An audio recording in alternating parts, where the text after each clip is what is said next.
If you notice someone avoiding parties, messages, or group gatherings, you might think they're shy, uninterested, or rude.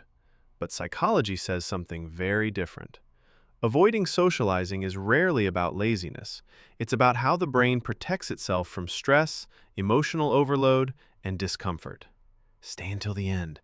The last insight may completely change how you view social avoidance. In a world where everyone is trying to be seen and heard, people who avoid socializing are often misunderstood.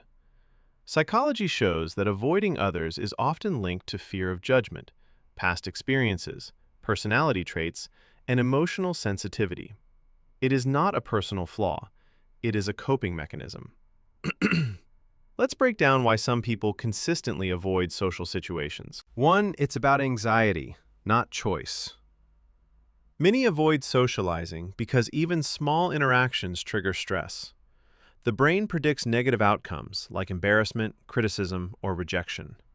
To reduce discomfort, avoidance becomes a habit.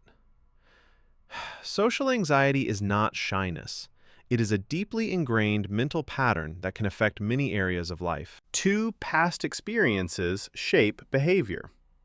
Childhood experiences like bullying, rejection, or emotional betrayal can leave long-term effects. Even small social situations can trigger memories of past pain. The brain learns to protect itself by avoiding interactions that might repeat these negative experiences. 3. Emotional energy and overload. Social interactions require energy, interpreting body language, responding correctly, and managing emotions. Highly sensitive people may find even casual gatherings exhausting. Avoidance is a way to conserve mental and emotional energy. It's not a dislike of people, it's a need for preservation, for idealization and expectations. Some avoid socializing because they expect interactions to be perfect. They imagine conversations should go smoothly or that people should behave in certain ways. When reality does not match these expectations, avoidance feels easier than disappointment. 5. Personality traits.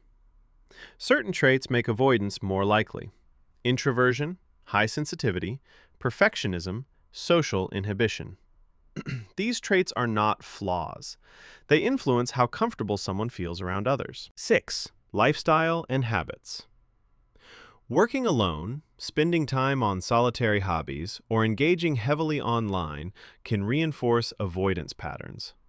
Over time, solitude becomes the default state, and socializing requires effort. 7. Fear of rejection or judgment. Even small risks of embarrassment or disapproval can feel threatening. The brain uses avoidance as a safety mechanism. Staying away is easier than facing potential rejection. Hidden truth. Avoiding socializing is not always a weakness.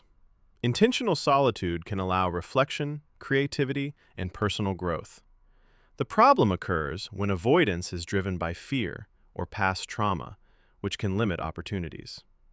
Understanding the psychology behind avoidance shows it as a protective mental pattern, not a flaw. If someone always avoids social situations, it doesn't mean they are rude, lazy, or antisocial. It means their brain is protecting them from stress, emotional overload, or past pain. And if you are someone who avoids socializing, it doesn't mean there is something wrong with you. Balance is key. Small, intentional steps can help engage socially while still respecting your need for personal space.